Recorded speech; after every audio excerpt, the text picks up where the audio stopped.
Então, quem trouxe a sua Bíblia Sagrada, queira nos acompanhar, Filipenses. Eu vou esperar, estou vendo alguns folheando a sua Bíblia, e eu gosto dos irmãos, acompanhem a leitura da Palavra de Deus, porque vamos pregar ensinando e vamos pregar aprendendo.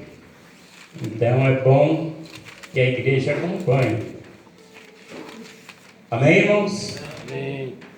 Filipenses 3:11 diz: para ver se de alguma maneira possa chegar à ressurreição dos mortos. Não que já tenha alcançado ou que seja perfeito, mas prossigo para alcançar aquilo para o que fui também preso por Cristo Jesus. Irmãos, quanto a mim, não julgo que o haja alcançado, mas uma coisa faço, e é que, esquecendo das coisas que atrás ficam, e avançando para as que estão diante de mim, prossigo para o alvo, pelo prêmio da soberana vocação de Deus, em Cristo Jesus. Verso 15: pelo que todos quantos já somos perfeitos, sintamos isso mesmo, e se sentir alguma coisa de outra maneira, também Deus vô-lo revelará. Amém? Amém. Poderemos tomar vosso assento. Irmãos, uma leitura curta, porém creio que objetiva. Irmãos, nos dias em que vivemos, o nosso dirigente que me antecedeu falou que precisamos ter conhecimento da palavra, conhecimento da doutrina, conhecer o caminho que nos leva aos céus, e precisamos mesmo, para que não venhamos desnortear a nossa caminhada por qualquer vento estranho. Então, quando me deparo com essa palavra, traz para mim, e creio que para a igreja também, quando Paulo, grande apóstolo Paulo, diz aqui no versículo 12, não que já a tenha alcançado, ou que seja perfeito. Então nós vemos Paulo, o grande missionário, grande Paulo, dizendo que ele não julga ser perfeito, ou ainda não alcançou a perfeição. Mas os irmãos ouviram e acompanharam. No versículo 15, ele já nos diz e fala nós que somos perfeitos. Então aí tem uma contradição. Ora, se no versículo 12, 13, mesmo no 14, Paulo está relatando que ele não é perfeito, que ele ainda não alcançou a perfeição. Ele disse: eu prossigo para o alvo, que é Cristo, esquecendo as coisas que para trás ficam. Então ele estava buscando a perfeição. Ele diz: não que eu julgo que seja perfeito. E aí no versículo 15, a impressão que se tem, aonde diz aqui, pelo que todos quantos já somos perfeitos. E daí como é que fica, meus irmãos?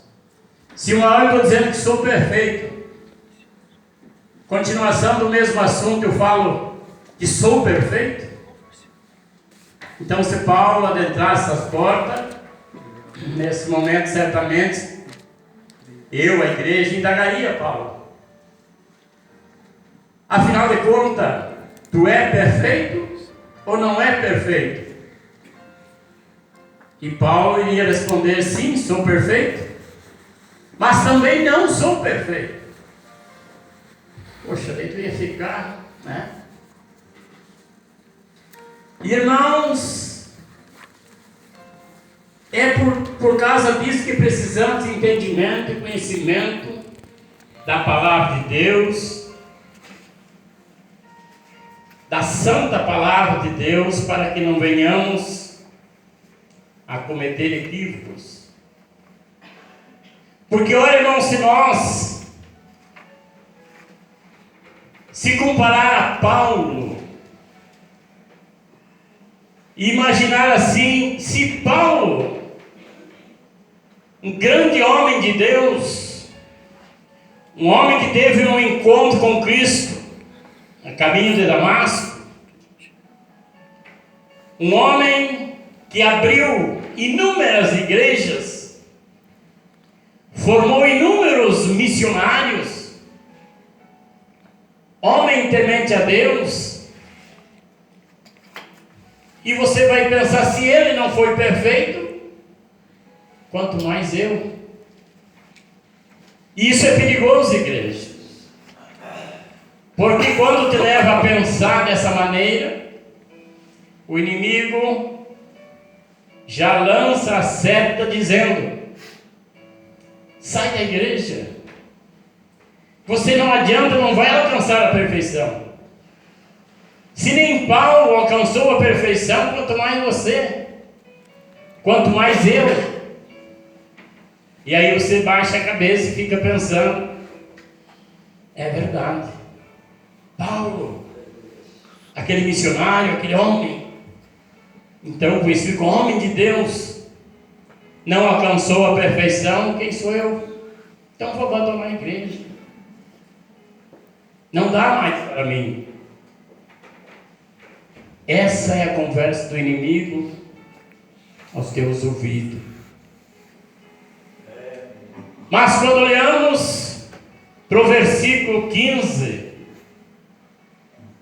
aonde Paulo diz: mas nós, que já alcançamos a perfeição, ou que já somos perfeitos, fica a dúvida. Mas eu quero fazer, estou abreviando um pouco devido ao tempo, mas eu quero fazer uma ilustração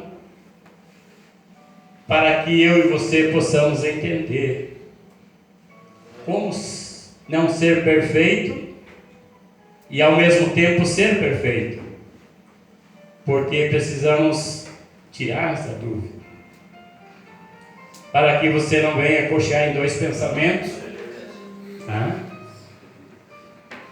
E desfalecer na fé e perder a esperança. Irmãos, fazendo uma ilustração para que a igreja possa entender o que Paulo estava dizendo, vamos fazer aqui uma comparação, mamãe e pai. Meu filho, como os de vocês e como os outros 3 filhos que eu tive, minha esposa,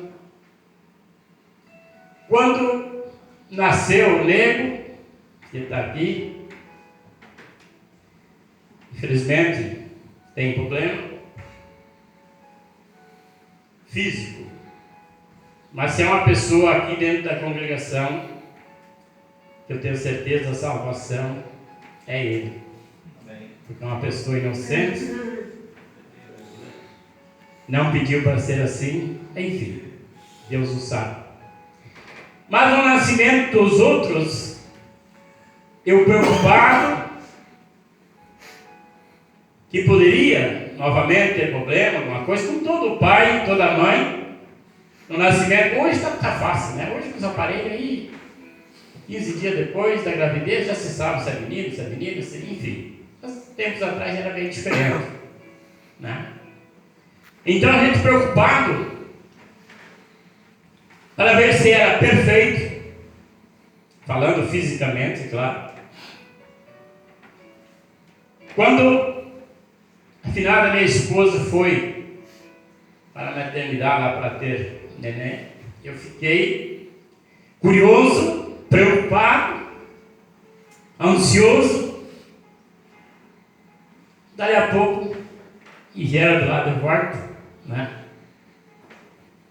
A esposa na maca, do lado do neném, e eu já saí bem às pressas, mas estava ali tudo enrolado, né? Até apelidamos ele de escova, porque ele era comprido, e ele na verdade tinha bastante cabelo, então era cabo e cabelo, né? Mas enrolado, né? A gente não conseguia saber. Então a primeira pergunta para o enfermeiro, o médico estava ali: a criança é perfeita? O médico: sim, seu filho é perfeito. Fiquei feliz, já procurei destapar o rostinho dele, queria ver. Então, para que os irmãos entendam, levando o paralelo físico e espiritual, a maioria, no caso, o neném não tem cabelo, vem sem dente, o olho praticamente fechado e outras coisas mais. E o médico diz: não, é perfeito. É perfeito o seu filho.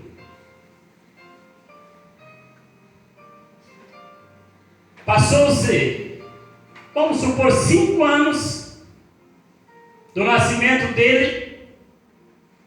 Eu faço uma pergunta para a igreja: se ele continuasse sem cabelo, sem dentes, não abrisse o olho, ele seria perfeito? Sim ou não? Já não seria mais perfeito. Então ele era perfeito de uma criança recém-nascida, sem cabelo, sem dente, sem abrir o olho, estava perfeito. 5 anos depois, se assim tivesse, não era mais perfeito. Assim somos nós, espiritualmente falando. Porque certamente essa noite eu falo para alguém, 1 ano de fé, recém-nascido na fé. Então, pelos seus atos, pelo que ele faz, pratica, conhece, é perfeito. Pelo tempo de fé, é perfeito. Mas, como eu falei, se com 5 anos continuasse sem dentes, sem cabelo, sem falar, já não seria mais perfeito. Com 8 anos, se ele tivesse brincando, correndo, quebrando o vidro do vizinho com a pedrada, quebrando a lâmpada, amarrando alguma coisa, um alarme no rabo do gato, estaria perfeito? Estaria. Criança nunca vai deixar de ser criança, vai fazer o papel de criança, vai viver como criança. E assim somos nós espiritualmente. Pelo crescimento, dia após dia, nós precisamos crescer espiritualmente, crescer na fé, crescer na sabedoria.